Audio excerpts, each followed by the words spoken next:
मैं और मेरी मंगेतर उस दिन पेड़ के नीचे बैठकर खाना खा रहे थे। अचानक 7 लोग डंडा बजाते हुए आए, खुद को पुलिस वाला बताने लगे, हमें धमकाने लगे, कहने लगे अश्लीलता फैला रहे हो। हम जाने लगे तो रोक दिया। क्या कहा? रुको, दीवान साहब आ रहे हैं, वही फैसला करेंगे। और वो दीवान साहब निकले बीजेपी का नेता। हम सबको ये मामला पता है। ये मामला है कासगंज का, जहां पर एक शख्स की मंगेतर के साथ बदसलूकी हुई और उसकी इज्जत तार तार हुई। इस मामले में अब कड़ी कार्रवाई हुई, आरोपियों को गिरफ्तार किया गया। लेकिन इस बीजेपी नेता के संबंध बड़े बड़े नेताओं से हैं, वो भी आपको बताएंगे। प्रवेश, अब बयान जो सामने आया है इसने कई सवाल ये पीड़िता के मंगेतर का बयान है। उसने कहा कि चिराग जी, आपने जो आगे की लाइन अगर पढ़ दी होती तो मुझे लगता है सब भावुक हो जाते। उसमें आगे उसने कहा कि उसके आने के बाद, मतलब वो जो बीजेपी नेता है जिसको इन लोग पुलिस वाला बता रहे थे, दीवान साहब, उसके आने के बाद 5 लोग प्रिया को खींचकर झाड़ियों में लेके गए मेरी आंखों के सामने। मेरे साथ 3 लोग खड़े रहे। इन लोगों ने प्रिया के साथ दरिंदगी की। उसके चीखने की आवाज उसे दूर तक आ रही थी, मतलब वो इतना जोर जोर का चिल्ला रही थी, लेकिन मैं कुछ नहीं कर पा रहा था। वो मुझसे 20 मीटर दूरी पर थी। उसके पास तमंचा, उन लोगों के पास तमंचा भी था। मैं खुद पर बहुत गुस्सा हो रहा था। जो भी उसके साथ हुआ उसमें उसकी कोई गलती नहीं थी। लड़की की बात कर रहा है। मैं उसी से शादी करूंगा, उसका आईएएस बनने का सपना भी पूरा करूंगा। लड़की को आईएएस बनना था। वो अपने मंगेतर के साथ बैठ के बात कर रही थी। इसमें कुछ लड़के जो ये ऐसा पहला इंसिडेंट नहीं, बहुत बार मोरल पुलिसिंग का देखा जाता है। चलिए, यहाँ तो मामला था मंगेतर का।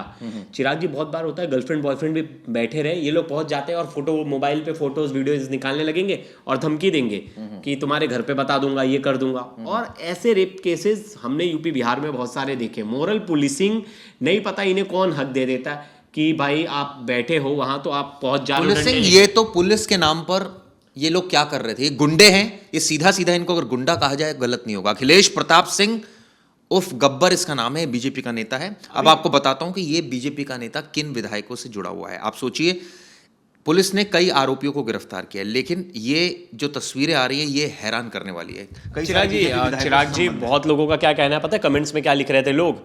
अगर ये किसी और पार्टी का होता और किसी और पार्टी के साथ जुड़ा होता तो अभी तक शायद उसके पैर में गोली लग गई होती, वो भागने की कोशिश कर रहा होता पुलिस पर हमला करने की और उसका एनकाउंटर हो गया होता। क्योंकि जैसा हमने केस देखा, रेप केस हमने देखा बदलापुर का, वहां भी सरकार थी इसकी बीजेपी और शिवसेना की। वहां भी हमें क्या देखने मिला कि उस आदमी का एनकाउंटर हो जाता है। बाद में पता चलता है एनकाउंटर तो सीन हो गया है, फर्जी था।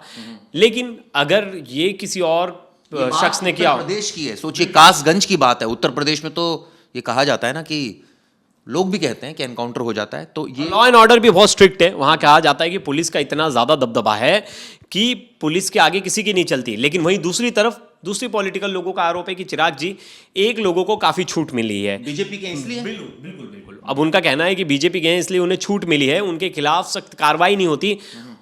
जो छोटा नेता भी है, जो संगठन लेवल का नेता भी है, वो भी खुद को बहुत बड़ा राजा समझने लगा है। वो भी इतनी हकड़ में चलता है। हूटर, आप अभी देखोगे हूटर, ब्लैक शीशे, ये बड़ा नॉर्मल है। मैं तो नोएडा जैसे शहर में रहता हूँ, मुझे इतने हूटर्स, अगर हमारे घर के पास के सीसीटीवी निकाला जाए मेरे घर के पास, तो एक रॉन्ग वे में उस पर लिखा था भाजपा नेता। मैं टाइमिंग भी बता सकता हूँ, भाजपा नेता लिखा था और रॉन्ग वे में मेरे घर के सामने गाड़ी डाल रहा था, पूरी ट्रैफिक के बीच में। चारों तरफ सीसीटीवी कैमरे लगे, ट्रैफिक पुलिस वाला खड़ा है, लेकिन कोई कार्रवाई नहीं।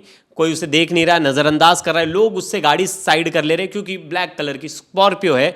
बीजेपी नेता अंदर बैठे हैं, शायद उनकी अगर ईगो हर्ट हो गई तो वो मारपीट कर सकते हैं। लेकिन इसको डर नहीं था। इसको सोचो, उसके जो दोस्त थे, उसके साथ जो गैंगरेप में लोग आरोपी जो शामिल हैं, उनको डर नहीं था इसका, क्योंकि पता था पीछे एक बड़ा आदमी है हमारे, ये हमारा कुछ क्या करेंगे। और लड़की ने कंप्लेंट भी नहीं की। आपको पता है, तुरंत लड़की 2 दिन तक पहले उसने अपने घर वालों को, किसी नोन पर्सन को बताया। उसने लड़की को हिम्मत दी, बोली नहीं यार, आप लोग को तो पुलिस के पास जाना चाहिए।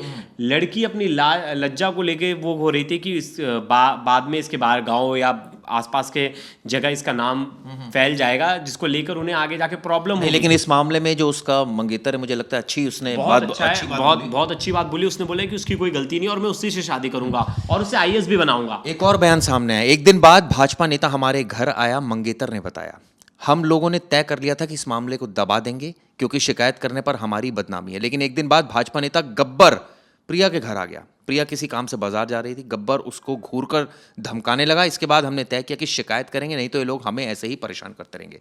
अब आप सोचिए उसके बाद क्या हुआ। 12 घंटे तक पुलिस वाले घुमाते रहे। ये उत्तर प्रदेश पुलिस है कि 12 घंटे केस में आप अच्छा देखिए, ये 12 घंटे तो पुलिस इन्हें घुमाते रही। सेम केस बनारस का, बनारस में भी 12 घंटे से ज्यादा का समय हो गया था, पुलिस वालों ने एफआईआर दर्ज नहीं की थी। जब ज्यादा प्रेशर बना, जब लगा ये मामला बड़ा हो सकता है, जो लोकल मीडिया थी उन्हें ये खबर पता चल गई थी, तब जाके प्रेशर में आके इन्होंने वो एफआईआर दर्ज की, जहां 23 से ज्यादा लोगों ने एक लड़की के साथ दरिंदगी की थी 7 दिनों तक। अब आपको बताता हूं भाजपा के कौन से नेता हैं जिनके ये नेता गब्बर करीबी है। दरअसल भाजपा नेता बीजेपी के सदर विधायक है देवेंद्र राजपूत और विधायक हरिओम वर्मा का एक करीबी है। पूर्व सांसद राजवीर से भी आरोपी के अच्छे संबंध है। इस तरह की खबरें हैं क्योंकि ये तस्वीरें भी प्रवेश वायरल है जिसमें दिख रहा है भाजपा नेताओं के साथ बैठा हुआ। गाड़ियों के साथ रील वील बना रहा है, बहुत रीलबाज नेता था ये, और धड़ल्ले से रील्स बना रहा था, सब कुछ था। इसे पता था चिराग जी कि मेरे ऊपर तो पावर है, और उससे लगा था कि ये लोग चुप हो जाएंगे, ये लोग बोलेंगे नहीं। ये नेता जो है अखिलेश सिंह, ये देखिए ये तस्वीर, मैं चाहूंगा विनोद जी इसको थोड़ा सा जूम करें अगर कर सकते हैं। ये स्क्रीन पर आपको दिखाऊंगा मैं तस्वीर। ये बीजेपी के विधायक हैं जिनके साथ ये आरोपी बैठा हुआ है। अब सवाल ये उठता है कि ये आप देखिए, ये इस नेता की धमक है। क्या ये इसको किसने अधिकार दे दिया कि इस तरह से ये खुद पुलिस वाला बन जाए, दीवान जी बन जाए, एक मासूम लड़की को परेशान करे? ये किसने इसको अधिकार दिया है? इसके पास किस अथॉरिटी से पावर है कि इस तरह की हरकतें करे? सख्त कार्रवाई होनी चाहिए। हालांकि अभी गिरफ्तार तो कर लिया, लेकिन ये कार्रवाई क्या काफ़ी है? कोई और आरोपी होता तो शायद, मुझे लगता है कि वो भागने, मैंने बताया ना आपको, हमने जब वीडियो ओपन किया तो हमने यही बात बताई कि कोई और आरोपी होता है। यहाँ छोटे मोटे क्रिमिनल्स को ये लोग पैर में गोली मार देते हैं। और भी बहुत ज़रूरी है, क्या लड़की के साथ दरिंदगी किस सेंस में हुई, ये भी थोड़ा सा हमारे बिल्कुल बिल्कुल मैं बताना चाहूँगा। ये दोनों बैठे थे, इन्हें लगा कि ये नॉर्मल कपल हैं और ये सोचे कि हम इन्हें डरा धमका के हम इनको चुप करा देंगे, लेकिन ये तो इनकी तो शादी होने वाली थी। ये मंगेतर था इसका, और ये बस 17 साल की थी। इस वेट हो रहा था कि 18 साल की हो जाएगी, तो इनकी घरवाले इनकी शादी कराना चाहते थे। अब इन्होंने क्या किया, इन्होंने वहाँ वो करने लगे, धमकाने लगे कि रुको, दीवान साहब आ रहे, पुलिस वाले आ रहे, तुम्हारे ऊपर कंप्लेंट होगा, तुम यहाँ बैठ के क्या कर रहे हो, ये क्या कोई गार्डन है? मतलब तमाम तरीके की बातें। किसने कह दिया एक लड़का लड़की यहाँ बैठ सकते हैं, तुम्हें नहीं पता ये हमारे गांव का नियम नहीं है कि तुम, मतलब इस तरीके की बात। मैंने आपको क्या बताया, मोरल पुलिसिंग। 5 बदतमीज लुक्खे लड़के, लुक्खा कहना बहुत सही होगा, लुक्खे बदतमीज लड़के, आवारा लड़के वहां पहुंच गए डंडे लेके हाथ में, और उन्होंने कहा कि दीवान जी आ रहे। दीवान जी कौन? बीजेपी नेता। वो आया अपनी गाड़ी से, तब तक उन दोनों को रुका कर रखा गया था और लड़की को 20 मीटर दूर लेकर जाया गया झाड़ियों में, उसके साथ दरिंदगी की गई। लड़के को 20 मिनट दूर रखा गया और उस लड़की की आवाज आ रही थी, लेकिन वो कुछ नहीं कर पा रहा था क्योंकि उनके पास तमंचा था, उनके पास वेपन था। से मार देंगे अगर थोड़ा सा भी हिला। वो कई लोग ये भी सोचेंगे कि उस वक्त लड़के को रिएक्ट करना चाहिए था, लेकिन सोचिए अगर वो रिएक्ट करता तो उसकी जान पर बनाती, क्योंकि उनके पास तो हथियार थे, वो मार सकते थे। तो इन लोग उसे झाड़ियों में लेकर गए और 20 मीटर दूर ही उसके मंगेतर को खड़ा रखा। वो उसकी चीखें सुन रहा था, लेकिन वो कुछ कर नहीं पा रहा था क्योंकि चिराग जी उनके हाथों में बंदूक थी और वो इतना डर गया था। वो सोच रहा था अगर मैं कुछ बोलूंगा तो क्या पता हम दोनों को गोली मार देंगे।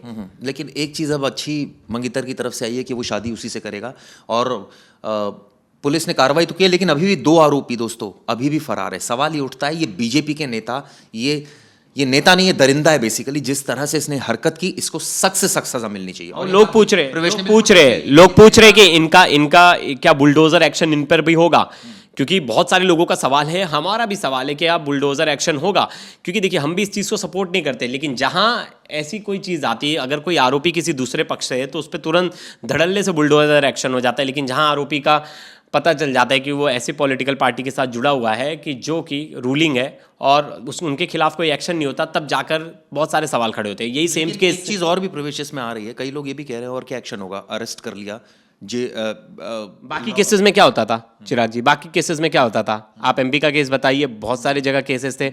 एक तो ऐसे केसेस में तो गिनती कम हो जाएगी जिसमें बुलडोजर हिसाब से तो काम होगा, तो बाकी केसेस में कानून के हिसाब से क्यों नहीं होता? इस पर आप लोगों को क्या व्यू पॉइंट है, आप ज़रूर बताइएगा। ये वीडियो कैसी लगी? इस नेता के पीछे क्राइम तक पड़ गया है। इस नेता ने जो हरकत की उसने शर्मसार कर दिया, खासकर कासगंज में जिस तरह से घटना हुई। पुलिस पर भी सवाल खड़े हुए क्योंकि 12 घंटे तक कोई मुकदमा नहीं लिखा गया। इस मामले में आगे क्या कार्रवाई हुई आपको ज़रूर बताएंगे। ये वीडियो ज़रूर देखिएगा आगे। धन्यवाद।